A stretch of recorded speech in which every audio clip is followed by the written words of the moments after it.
You know those iconic movie moments? The ones where a hero stares down danger, unflinching, with a grit that just feels real. Well, before he ever shouted, "Yo, Adrian," one of our guys was lobbing actual mortars. Before he dodged bullets on screen, he was taking them in a war most of us only read about. We're talking 8 of the biggest action legends you grew up cheering for. And here's the kicker. They didn't learn to fight in stunt school. They learned it in foxholes, cockpits, and jungles, all while wearing their country's uniform. This isn't just about actors playing soldiers. It's about soldiers who became actors, carrying the weight of their experiences right onto the silver screen. Stick around, because our #1 pick literally walked away from an Oscar-level salary, strapped on a grenade belt, and became one of the most decorated soldiers in American history. That's a story Hollywood couldn't even make up. Today, we're counting down 8 action stars whose war stories are genuinely wilder, more harrowing, and more inspiring than any script Hollywood ever dreamed up. What makes their performances so magnetic, so utterly convincing? It's because they weren't just rehearsing lines. They were reliving moments. For each, we'll pinpoint that one unforgettable movie moment where their real-life trauma, their hard-won grit, or their quiet understanding of sacrifice just leaks right through the celluloid. It's the kind of moment that makes you go, wait, that look in his eyes? Not acting. Let's roll. Kicking off our list at number 8, Chuck Norris. Yes, the meme that walks like a man. Before he roundhouse kicked his way through 100 bad karate flicks, he was an Air Force cop in South Korea, 1958, 18 years old, guarding nukes on an icy base, bored out of his skull. That's when he signed up for Tang Soo Do classes just to stay awake on midnight shifts. Fast forward, black belt, first martial arts tournament wins, and the entire chain reaction that gives us Missing in Action, Delta Force, and every dad's favorite Chuck can breathe in space joke. His military discipline and focus are palpable. Watch Lone Wolf McQuaid again. The guy clears a machine gun nest with 0 stunt doubles and a stance that screams, "I actually had to shoot, move, and communicate for real." That's not acting, that's experience. Number 7, Clint Eastwood. Drafted into the Army in 1951 during the Korean War. Official job title, swimming instructor. Sounds cushy until you learn his unit got tossed into a B-29 crash over the Pacific. Clint and the crew paddled 30 miles to shore in shark-infested water. Imagine the hypothermia and oil slick fire. That indelible memory, that brush with death, it etched itself into his psyche. It's why every squint he gives the camera feels like a man who's already seen the end credits of his own life. You can spot it in Letters from Iwo Jima. He doesn't just direct the beach assault, he makes the sand feel haunted. Because for him, it was. That depth, that quiet intensity, it's all rooted in those 30 miles of desperate paddling. Number 6, Mr. T. The gold chains, the mohawk, the "I pity the fool" voice. None of that existed when he was busting down doors as an MP in the Army's 5th Infantry Division. He entered at 21, got disciplined for being too aggressive in the ring, and left with a letter of recommendation for the Chicago wrestling scene. That intensity, that controlled fury, it was already simmering. Fast forward to Rocky III. Watch Clubber Lang climb into the ring. That snarl isn't scripted. It's a guy who once cleared bar fights at 2 in the morning with nothing but a nightstick and attitude. He didn't need a script to be menacing. He just needed to remember. Number 5, Neville Brand. Hollywood's original scary cop. Drafted in 1941, shipped to the European theater, and fought through the Battle of the Bulge. Earned a Silver Star, Purple Heart, and 4 other decorations you've probably never heard of. When you see him hijack James Cagney's gas station in White Heat, that 1,000-yard glare isn't wardrobe putting dirt on his face.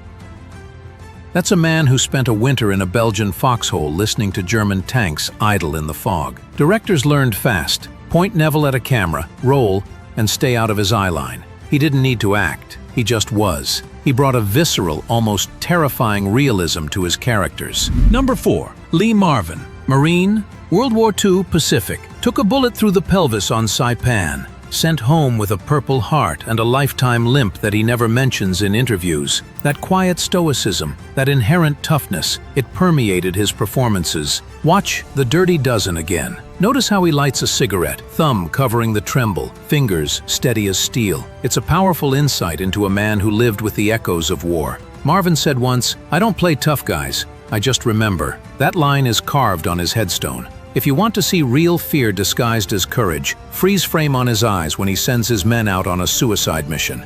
He's not acting, he's apologizing to ghosts. His commanding presence was authentic, born from the crucible of war. Number 3, James Garner. Easygoing gambler on Maverick, reluctant hero on the Rockford Files, and, oh yeah, highly decorated in Korea. Army, 5th Regimental Combat Team, 2 Purple Hearts. First wound, friendly fire mortar burst. Second, bayonet to the face. Garner spent months in a Tokyo hospital learning to speak again. That kind of trauma and resilience changes a person. Yet, he emerged with that trademark twinkle and wry humor. Fast forward to The Great Escape. Watch the motorcycle scene that almost killed him. That little smirk when he lands the jump? Pure Garner. He's laughing at death because they've already met twice and he's still standing. His characters often carried a quiet wisdom, forged in the fires of Korea. Number 2, Charles Bronson, the Grim Reaper with a mustache. Born so poor he wore his sister's dresses to school. Drafted into the Army in 1943, he flew 25 combat missions as an aerial gunner on B-29s, took shrapnel to the shoulder, got the Purple Heart, and spent months in a cast that weighed more than he did. Ever wonder why every Bronson kill looks effortless? Dude literally shot enemy fighters out of the sky while bleeding through his flight suit. That's not something you can fake. His stoic, lethal efficiency was born from terrifying reality. Watch the finale of The Magnificent Seven. When he steps in front of a bullet meant for a kid, that subtle shake of his head isn't scripted. That's the weary acknowledgement of a man who's been the last one standing before and knows what it costs. And here we go. Number 1, Audi Murphy. If you only know him from To Hell and Back, the biopic where he plays himself, rewind history. This short, baby-faced Texas sharecropper forged his mom's signature to enlist at 17. The Army took him. Italy, 1945. His unit is down to 19 men. Murphy sends them to the rear, hops on a burning tank destroyer, and for an hour holds off an entire German company with the mounted .50 caliber. He kills or wounds 50 enemy soldiers, gets hit in the leg, and refuses evacuation until his men are safe. Result? Medal of Honor, every U.S. combat decoration, plus 5 French and 1 Belgian. Hollywood came calling while he was still on crutches. He made 44 films. But here's the raw authenticity. Every time you see him flinch at a loud noise on screen, that's not acting. That's PTSD, long before it even had a name. The man literally had to relive his worst day for our Friday night entertainment. Next time somebody calls actors soft, remind them the biggest box office draw of 1955 once held a hill single-handedly while the hill was on fire. He wasn't just a hero in the movies, he was the real deal. So there it is, 8 action stars who skipped the stunt coordinator and learned to wage war for real. Their wounds, nightmares, and medals are stitched into the celluloid every time they squint, flinch, or reload on screen. This isn't just about actors bringing a role to life, it's about soldiers bringing a piece of their truth to a performance, lending an authenticity and credibility that simply can't be faked. They elevated war films, giving audiences a glimpse into the genuine grit and psychological depth of combat. Next movie night, when the explosions start and the hero walks out of the flames, take a second look at the eyes. If they seem to stare through the fire into something we can't see, odds are that actor once stood in the real thing. Their legacy isn't just in their filmography, but in their enduring impact on how Hollywood portrays heroism and sacrifice. Let me know in the comments who I missed. Give the video a thumbs up if you learned something new, and I'll catch you on the next one. Same time, same channel.